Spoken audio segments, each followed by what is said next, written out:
शांतचित्ताने ऐकून घ्यावी अशी माझी नम्र विनंती. सर्वांना माझा नमस्कार. माझे नाव सना आहे. स्वराज्याचे बांधून तोरण शत्रूला आणले शरण. स्वराज्याचे बांधून तोरण शत्रूला आणले शरण. आम्हाला आहे त्याचा अभिमान. छत्रपती शिवरायांना गाव गुणगान.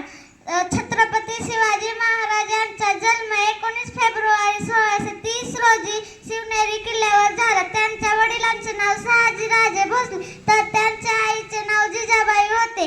छत्रपती शिवाजी महाराजांनी हिंदवी स्वराज्याची स्थापना केली. त्यांनी शक्तीपेक्षा व्यक्तीच्या जोरावर शत्रूचा बंदोबस्त केला. छत्रपती शिवाजी महाराज आयुष्यभर रयतेसाठी झटले.